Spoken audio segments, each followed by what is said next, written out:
Olá, meus amigos, continuando Jurisprudência 2223 com notícias recentes do TST, importante sobre processo do trabalho. Essa aqui está na tela para a gente agora, falando sobre penhora de salário, novos entendimentos da Justiça do Trabalho sobre esse tema. Então, vamos aqui, meus amigos. Ó, notícia do TST. Administrador terá parte da aposentadoria penhorada para pagar dívida trabalhista. Parte da aposentadoria penhorada para pagamento de dívida trabalhista para a terceira turma. A impenhorabilidade não se aplica às parcelas de natureza alimentícia. Essa daqui é uma questão cada vez mais comum na Justiça do Trabalho, temos cada vez mais decisões nesse mesmo sentido. Ora, qual é a ideia principal que a gente vai ver aqui nessa decisão? Eu estou falando que eu vou proteger o salário do Bruno, eu não vou penhorar o salário do Bruno e o ex-empregado dele não vai receber o salário? Pô, claro que não, isso não seria lógico. Ah, não, o salário do Bruno é impenhorável, não pode ser penhorado para pagamento de dívida trabalhista, porque o salário do Bruno tem natureza alimentícia. Sim, mas o salário que o ex-empregado do Bruno deixou de receber, as verbas salariais trabalhistas, também tem a mesma natureza. Então, eu estaria protegendo um em detrimento do outro. Então, o que a Justiça do Trabalho vem fazendo nos últimos tempos? Tem criado uma regra aqui relativizado com base em razoabilidade. Pô, peraí, os dois aqui têm a mesma parcelas com a mesma natureza alimentícia. A gente não pode penhorar todo o salário do Bruno também, mas a gente não pode deixar o ex-empregado do Bruno sem receber nada. Porque o que acontecia em muitos processos antigamente? O João trabalhava para o Bruno, não recebia hora extra, não recebia adicional disso, daquilo outro. Ajuizava uma ação trabalhista. O Bruno, sabendo disso, obviamente não mantinha nada no nome dele. Carro não tem nome do Bruno. Imóvel não tem em nome do Bruno. Não tinha absolutamente nada. Pô, mas o Bruno tinha um bom emprego, um bom salário. Não, mas o salário do Bruno não pode ser penhorado porque o CPC diz que salário é impenhorável. Não, aí o Bruno continuava vivendo bem com o salário dele e o João não recebia a quantia devida. Isso acontecia muitas vezes. Por isso que a jurisprudência foi se modificando, as notícias foram surgindo. Ó, a gente vai aqui penhorar parte da aposentadoria, parte do salário, parte do benefício para pagamento de dívidas trabalhistas. Por quê? Porque a gente tem ali parcela de natureza alimentícia. Passando para a notícia, olha o que nós temos aqui. Ó, é uma notícia de 26 de outubro. Então, ó, 26 de outubro. O que nós temos aqui, pessoal? A terceira turma do TST, vamos só mudar de cor aqui.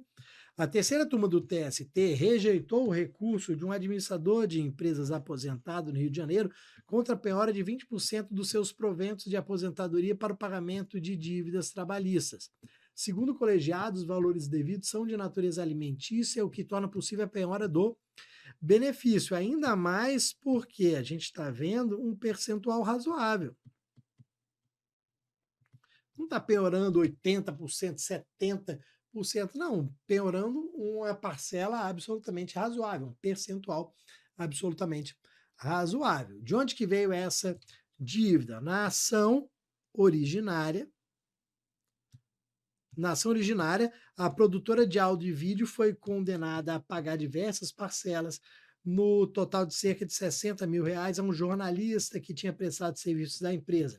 Como os valores não foram quitados, ele indicou ao juízo da nona vara do trabalho que o administrador sócio minoritário e pai do sócio principal tinha aposentadoria de R$ 3 mil, ele determinou bloqueio de 30 e aí depois foi reduzido para 20%, como consta ali. 30% realmente já é um percentual alto, então reduziu para 20%, que foi o que foi aceito. Aí, uma aposentadoria pequena, a gente não está falando nenhuma aposentadoria absurda, nada disso, ok? Então, essa hoje é uma realidade. E aí, o que acontece? A gente pode fazer aqui um contraponto, uma comparação entre penhora de salário da pessoa física, né, e penhora de faturamento da pessoa jurídica. Olha o que acontece aqui, pessoal. Penhora de faturamento da pessoa jurídica, da empresa, sempre foi possível, sempre foi permitido, desde que fosse um percentual razoável. Então, por exemplo, a OJ 93 da SDI 2 do TST, várias vezes cobrada em concurso, respondendo várias questões de concurso, sempre permitiu a penhora de faturamento da empresa, desde que fosse um percentual razoável. Aí, quando a gente vinha para a penhora de salário, o faturamento da empresa do Bruno pode ser penhorado um percentual razoável, desde que não atrapalhe a continuidade do negócio, desde que não quebre a empresa, porque senão você deixa outros desempregados. Está aí o salário do Bruno, qual sempre foi o entendimento. Olha aqui, pessoal, o 833 do CPC, ele traz uma regra geral que é impenhorável. O salário é impenhorável. Até 50 salários mínimos mensais. Então, essa é a nossa regra geral. O salário é impenhorável até 50 salários mínimos. Pô, é muito grande, o valor é muito grande. Ultrapassa ali 62, 63 mil reais. Imagina, o camarada que ganha 50 mil, 60 mil, 40 mil, não poderia ter o salário para penhorar, o salário penhorado para pagamento de dívidas. O valor é muito alto, mas lá está no 833. Acima de 50 salários mínimos, pode penhorar tudo. Pode penhorar o que ultrapassar 50 salários mínimos, poderia penhorar tudo, mas o valor ele é muito alto, ok? Geralmente, quem tem um salário desse não tem dívida trabalhista, ok? Agora, exceção sempre foi pagamento de pensão alimentícia.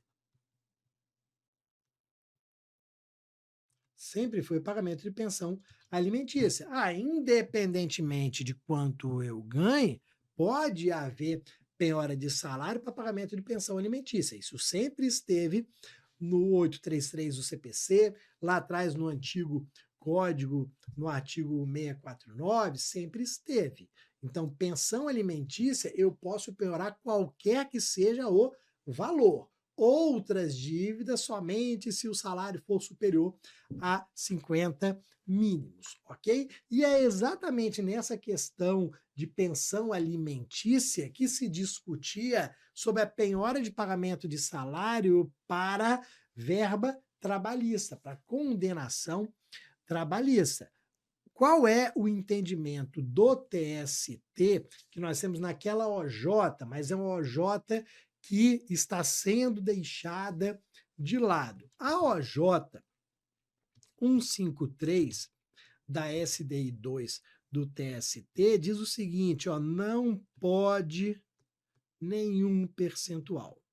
Não pode penhorar nenhum percentual. Aí a justificativa da OJ, porque quando se fala em natureza alimentícia, quando se fala ali em possibilidade de penhora para pagamento de pensão alimentícia de alimentos, não seria a natureza alimentar do débito trabalhista. Então, o OJ fala, não pode penhorar nenhum percentual, absolutamente nada. Só que como essa notícia mostra, os últimos entendimentos do TRT e do TST são no sentido de que um percentual razoável pode, inclusive de valores pequenos, de salários, de aposentadorias pequenas. Se o percentual for razoável, pode. Tanto que essa OJ ela vem sendo esquecida nos concursos. Provavelmente a jurisprudência do TST vai mudar, daqui a pouco muda a OJ, cria-se uma súmula falando dessa possibilidade. Então, de acordo com os últimos entendimentos dos TRTs, a gente pode, do TST, nós podemos penhorar percentual razoável. Por quê? Porque a gente quer, ao final, efetividade do processo. A gente quer chegar ao final e ter o pagamento da dívida. A dívida paga a adimplida, ok? Essa que é a ideia, tá bom, pessoal? Depois, vamos para o próximo aqui, ó. Esse é o tema, ou um dos temas mais importantes dos últimos anos. Homologação de acordo extrajudicial. A gente vai lembrar de tudo que vocês precisam saber sobre esse tema, o 855B da CLT. Quando a gente está fazendo questões, quando a gente está em aula de questões comentadas, a gente pega 2017, 18, 19, 20, 21, 22 e 23. Várias questões sobre homologação de acordo extrajudicial ao longo desses anos. Vai chegar 2024, 25, a gente vai continuar cobrando essa matéria. Foi inserido pela reforma trabalhista, já não tem mais o que cobrar de novo, já caiu tudo que podia, a gente vai tomar cuidado. Homologação de acordo extrajudicial. Só uma história aqui, pessoal, rápida. Olha o que acontecia antigamente, antes da reforma trabalhista, que aconteceu comigo também como advogado. Olha o que acontece. Você chegava a um consenso, a um acordo. Uma empresa demitiu um empregado e falou o seguinte, ó, eu te devo 30 mil reais. Eu vou te pagar tudo, mas eu não posso pagar à vista. Eu não tenho como pagar à vista as verbas rescisórias. Só que a CLT não prevê parcelamento. O 477 da CLT, que você conhece, nós já lembramos dele, diz o seguinte, ó, a verba rescisória tem que ser paga à vista em 10 dias, não tem possibilidade de parcelamento. Mas a empresa falou, ó, eu não tenho como te pagar à vista. Eu posso te pagar em 3 vezes de 10 mil reais. Aceita? Aceito. Só que o que acontece? Antes da reforma trabalhista, eu não podia pegar esse acordo e levar à Justiça do Trabalho. Não.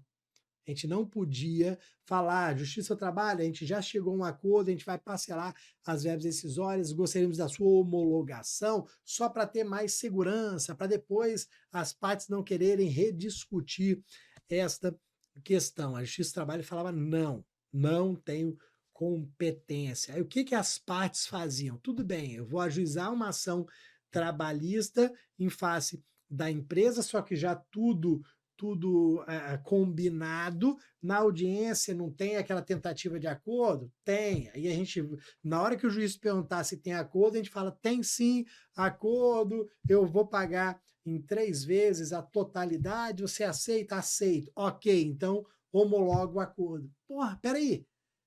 Eu não podia levar o acordo, mas eu podia levar uma ação fajuta, para na hora que perguntar se tem acordo sim, tá, pronto. Se já tinha acordo antes, essa era a ideia.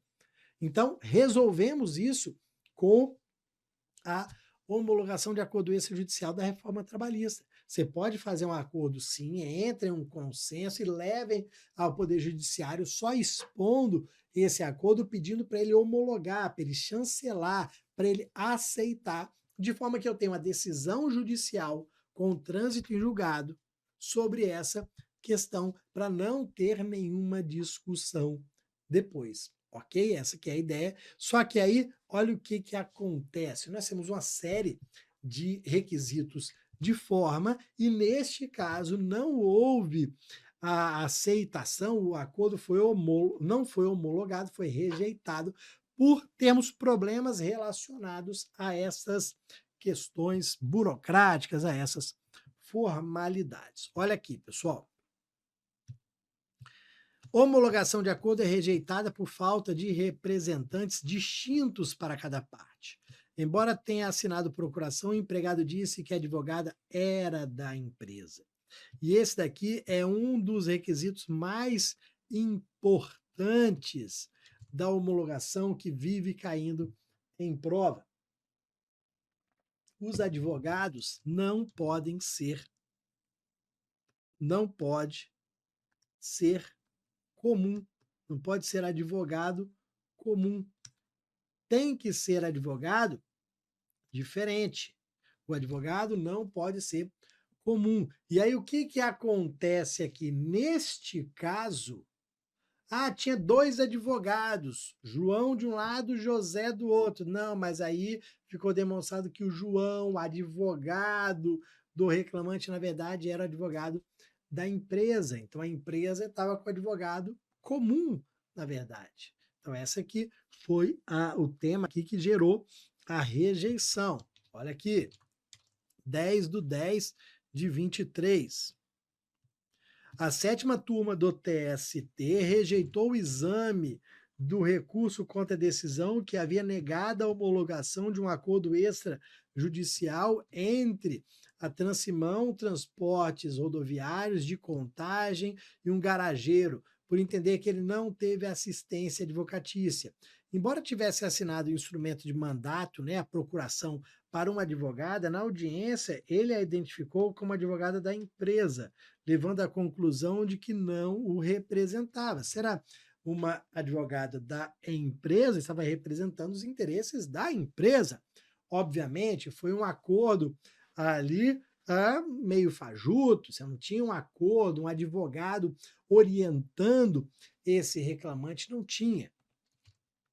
A proposta de acordo extrajudicial apresentado em 2022 na primeira vara do trabalho para homologação estava assinada pelo garageiro e dava quitação geral do contrato de trabalho. Contudo, na audiência, ele não o reconheceu como sua procuradora advogada, que supostamente o representava, e disse que ela havia sido indicada pela própria empresa. Aqui dá para a gente falar de muita coisa, pessoal, dá para falar sobre várias situações, principalmente de formalidades e procedimento. Então, primeiro ponto, homologação de acordo extrajudicial. Previsão legal, já tinha colocado, mas repito, para ficar completo, a gente vai pegar o artigo 855B e seguintes da CLT, 855B, C, D, E, ok? Essa é a previsão legal. Esse é o dispositivo que você tem que saber para a prova, porque, como eu falei, vai continuar caindo nas provas de 2024, 2025,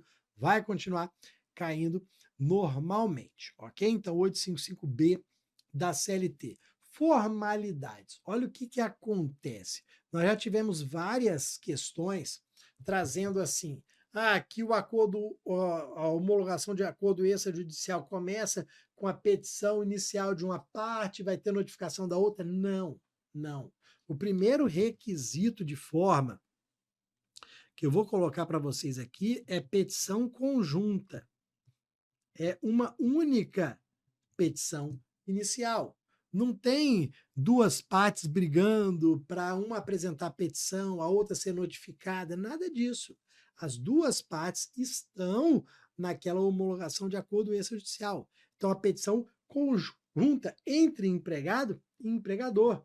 Nós estamos em conjunto levando a apreciação do Poder Judiciário esse acordo que já foi realizado, querendo a homologação. E o outro requisito é o quê? Advogados distintos. Eu tenho advogados distintos, não pode ser o mesmo advogado. Aqui nós vimos que esse foi o grande problema. Por que advogados distintos? Peraí, não tem briga, é uma petição conjunta, por que não pode ser o mesmo advogado? Para a gente não ter depois possibilidade de discussão sobre dolo, sobre uma parte foi enganada pela outra, foi coagida pela outra, para não ter esse tipo de discussão que poderia vir, por exemplo, numa ação rescisória. Quando a gente tem a homologação de acordo, não cabe recurso, regra geral, mas cabe rescisória. E uma das hipóteses de cabimento de rescisória é exatamente dolo, coação, esses defeitos do ato jurídico. Para não ter essa possibilidade de discussão em ação rescisória, o legislador disse, ó, cada um tem que ter o seu advogado. Você que tem o seu advogado não vai permitir que você seja coagido, que você seja enganado. Se fosse um único advogado, seria o advogado de quem? Da empresa. Então, a gente até poderia pensar, não, o advogado da empresa vai tentar enganar o Bruno, vai coagir o Bruno. Agora, não, se o Bruno tem um advogado dele, pô, o advogado dele não vai permitir que isso aconteça. Então, a gente zera a possibilidade desse tipo de discussão, zera a possibilidade de ajuizamento depois de ação rescisória, ok? Agora, o outro ponto importante em relação a procedimento. Nós temos duas possibilidades de procedimento. Neste caso aqui, deu errado porque utilizou-se o procedimento de audiência. Vocês estão vendo, a gente pode voltar e ler, que houve a identificação na audiência. Na audiência, identificou como advogada da empresa. Se não tivesse realizado a audiência, isso nem teria acontecido. O juiz iria olhar lá ao reclamante João da Silva, a procuração para advogado, advogados distintos, ok. Mas o juiz preferiu realizar o procedimento com audiência. Existem essas duas possibilidades. O juiz pode receber a petição inicial, e decidir, proferir decisão. Primeiro procedimento. Recebeu a petição inicial, decidiu. Ou, como aconteceu aqui, recebeu a petição inicial, vai para a audiência, depois profere a decisão. Existem essas duas possibilidades. Às vezes o juiz quer ouvir as partes, está achando o negócio meio estranho, meio esquisito, um valor muito pequeno. Nesse caso, aqui tinha quitação ampla, geral do contrato de trabalho. O juiz, rapaz, será que o reclamante está sabendo disso? Vamos ouvi-lo. Então, ele preferiu aqui realizar a audiência, ok? Então, em relação ao procedimento, nós temos os dois. Outro ponto importante, uma súmula do TST sempre cobrada. Eu estou colocando ali decisão. Em qualquer das situações, decisão pode ser o quê? Homologo ou não homologo. O juiz pode falar homologo ou não homologo. Não, mas peraí. Como assim não homologo? Ele não vai aceitar o acordo das partes? As partes querem, formalmente está tudo ok, o juiz pode negar a homologação, falar que não aceita aquele acordo? Pode. Ele pode simplesmente, com base na súmula 418 do TST, não homologar. Não homologação. O juiz pode negar, indeferir a homologação? Pode, eu não vou homologar. Ponto. Claro que vai caber recurso dessa decisão? Sim. Qual é o recurso? O RO, porque vai ser uma sentença.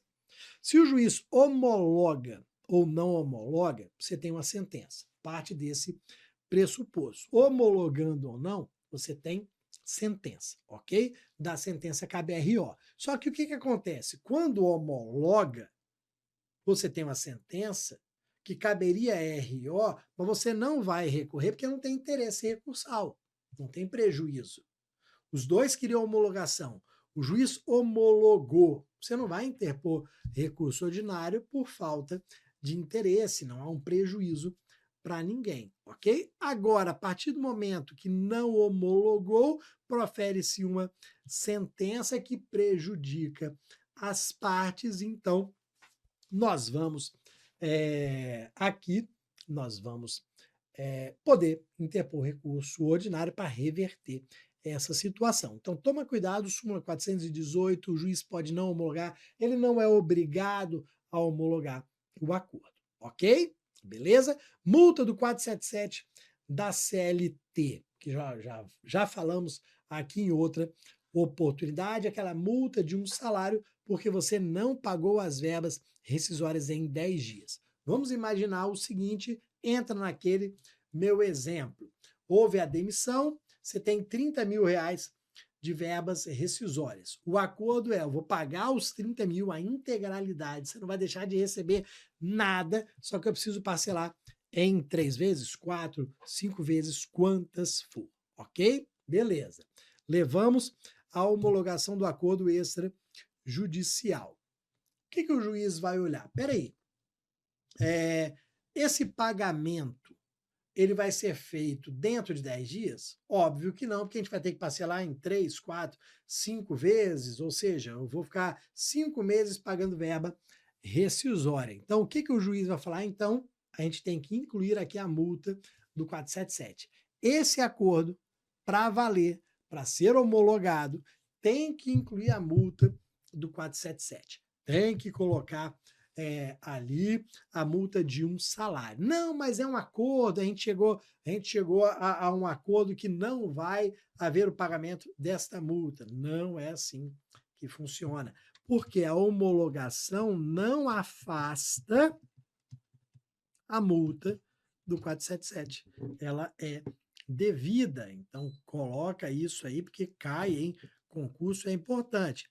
Não vai afastar a multa do 477 da CLT, ok? E aí, recorribilidade, como eu falei para vocês, se for uma sentença de não homologação, se for uma sentença de não homologação, nós vamos poder recorrer, vai ser uma sentença e eu vou interpor o recurso ordinário. Eu vou aproveitar, obviamente, essa informação para fazer uma comparação entre o acordo extrajudicial, esse acordo extrajudicial, e aquele acordo feito no trâmite de uma ação judicial.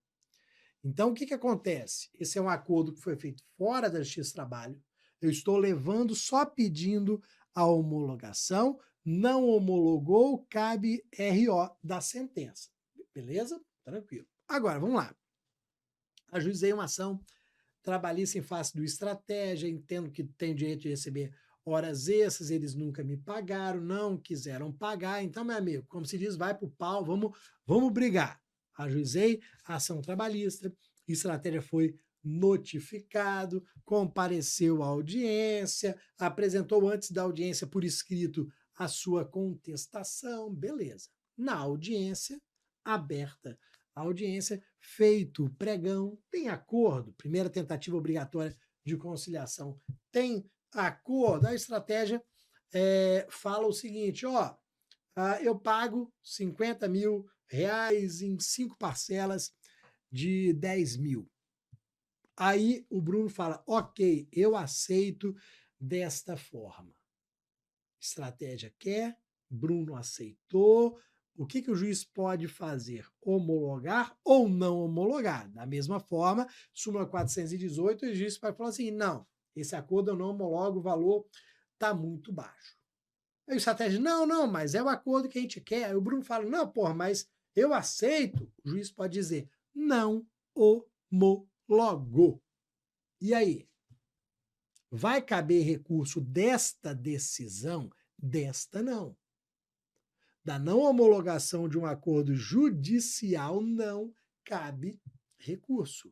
Por quê? Porque é uma decisão interlocutória. O processo vai continuar. Se o processo continua, é uma decisão interlocutória, não vai caber recurso dela.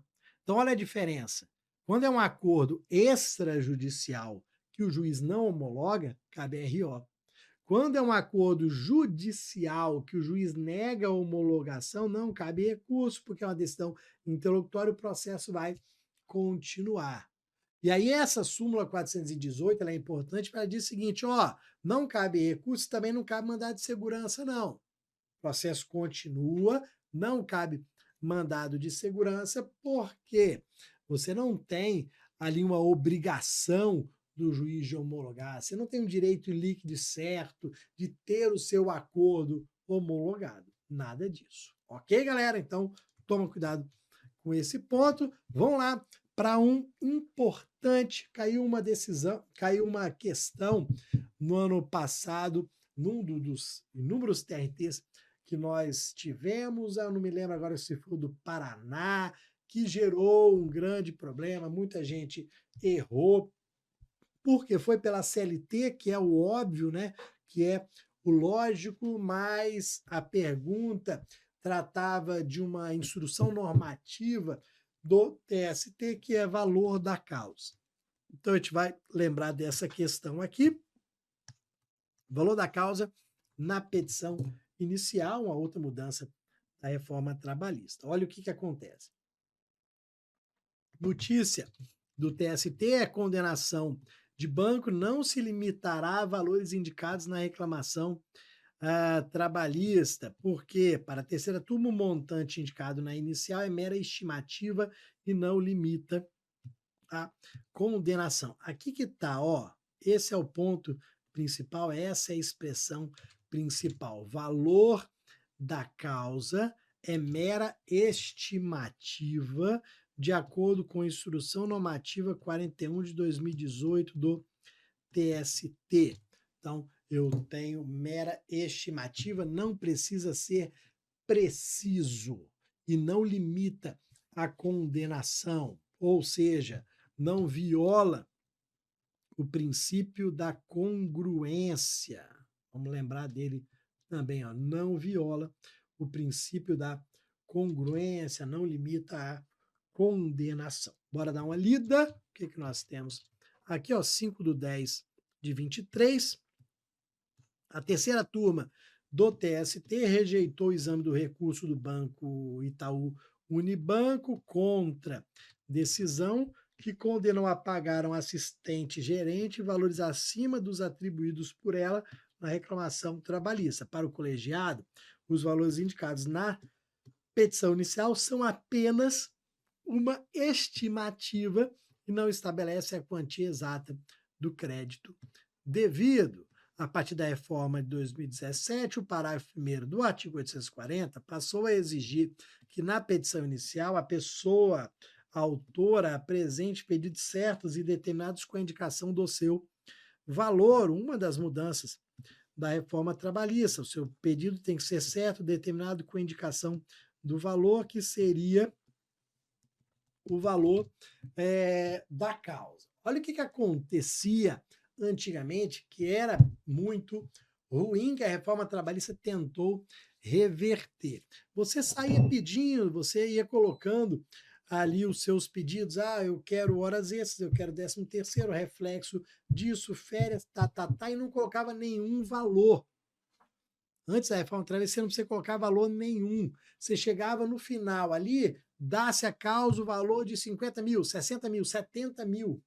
Aí o réu falava, rapaz, mas de onde saíram 50 mil, 60 mil, 70 mil? Qual é o valor que ele está pedindo de férias? Qual é o valor que ele está pedindo de 13º? A gente não sabia. Era realmente ruim para o próprio exercício do direito de defesa. Aí veio a reforma trabalhista e falou o seguinte, não, então agora você tem que ter o pedido certo, determinado e indicar o valor. Você quer 13º salário? Qual é o valor? Você quer férias? Qual é o valor? Você quer aqui adicional disso? Qual é o valor? Para você ter uma base ali, ok? E o que acontece? Indo pelo parágrafo 1º do artigo 840 da CLT, a gente vai lembrar daqui a pouquinho também, indo por esse dispositivo, o valor da causa é obrigatório. Se não tiver valor da causa, a gente tem o indeferimento da petição inicial, a gente tem o arquivamento do processo, ok? Se a gente não seguir esta regra, tem um pouquinho mais de notícia ainda, se você não seguir essa regra, o seu pedido vai ser arquivado, vai ser extinto sem resolução do mérito. Tamanha a importância do valor. Ó, valores indicados na ação.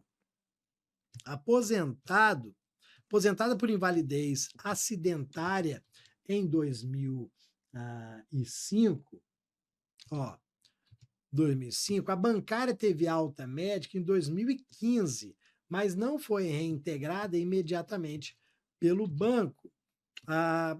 Por isso, ajuizou reclamação e obteve sentença favorável ao pagamento de salários e demais direitos entre a alta e a reintegração.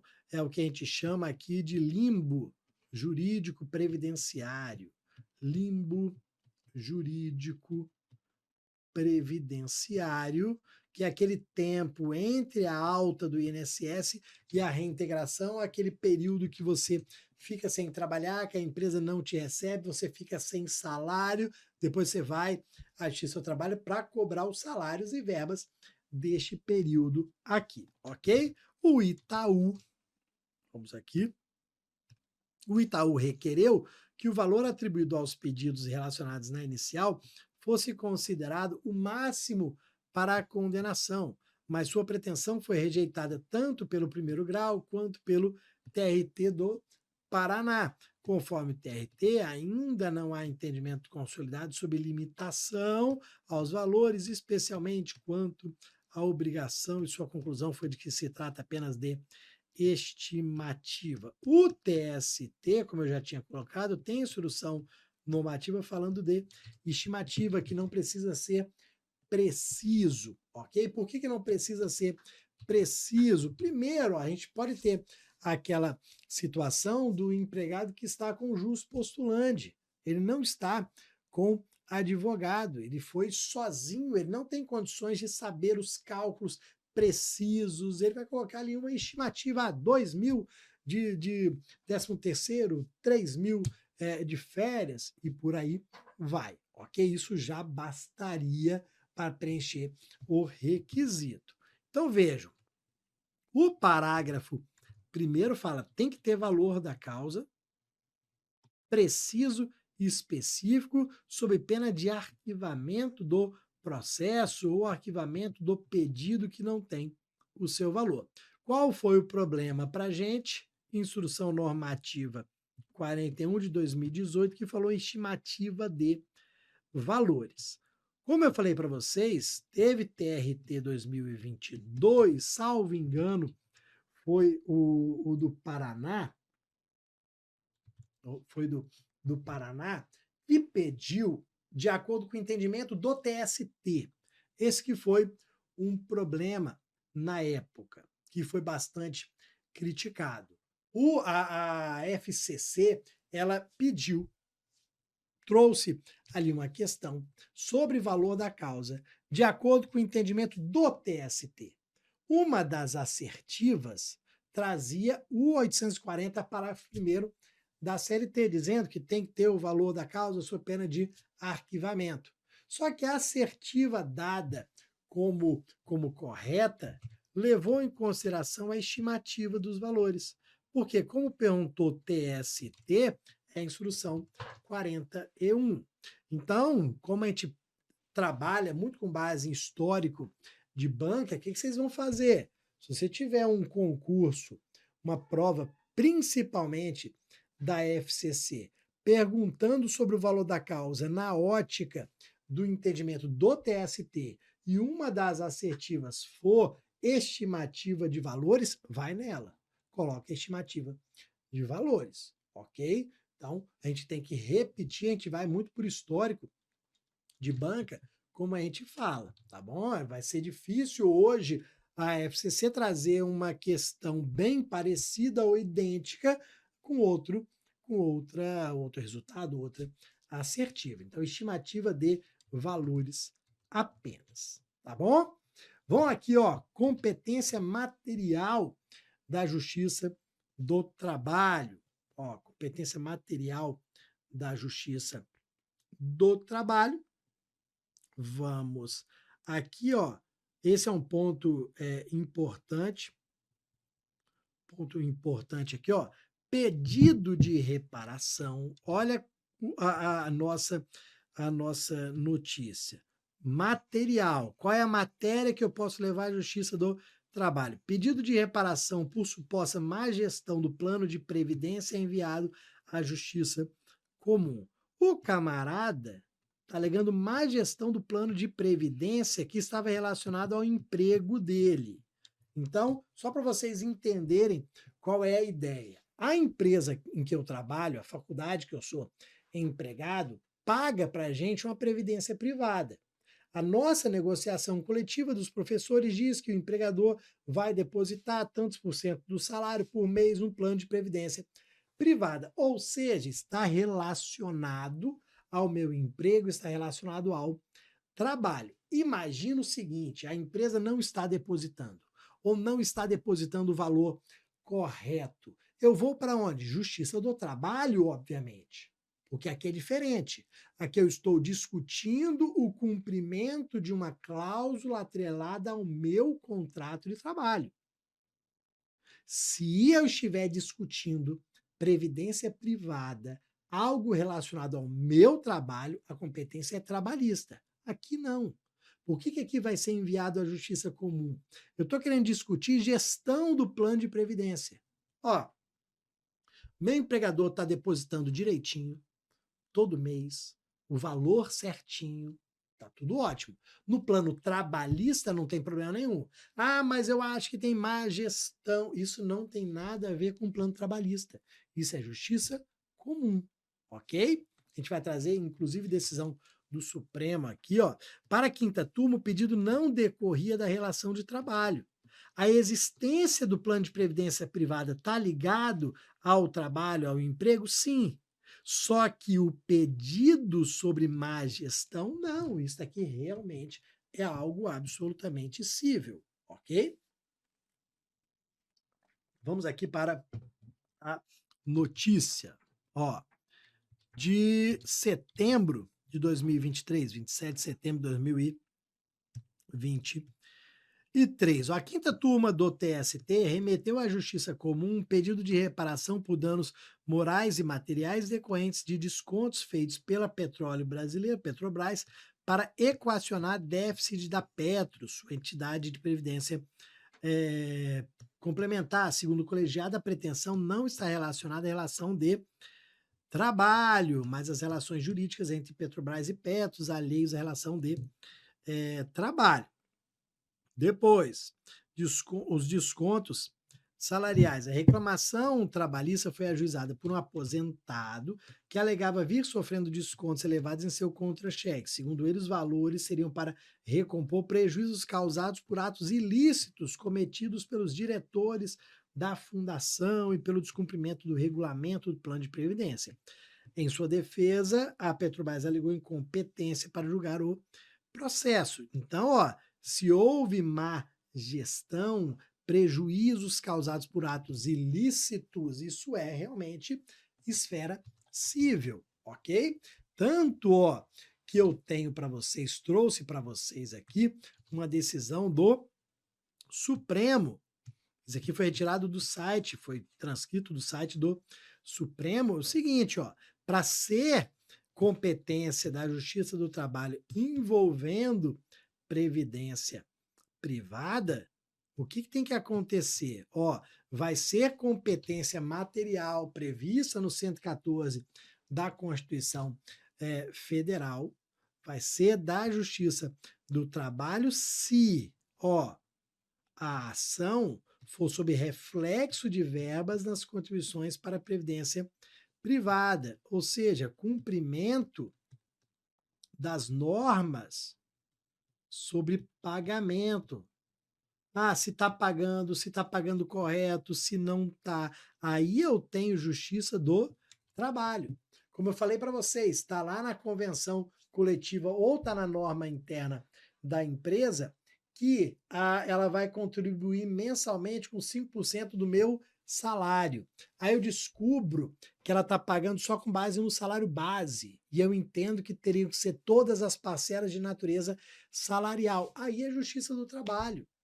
Porque eu estou discutindo o próprio cumprimento da regra que se aplica ao meu contrato de trabalho. Aí é Justiça do Trabalho tranquilamente. Eu não estou discutindo se o dinheiro está sendo bem aplicado ou não estou discutindo se houve fraude, se não houve, eu estou dizendo que o meu empregador, ele não está cumprindo a regra, não está depositando corretamente, aí sim, aí o TST trouxe isso para a gente da Justiça do Trabalho, ok? Então a gente tem que olhar, falou em previdência privada, vamos ver se eu estou discutindo o descumprimento da legislação trabalhista ou se eu estou discutindo a própria administração do plano de previdência. Tá bom, meus amigos? Aqui a gente fecha esse ponto sobre competência material.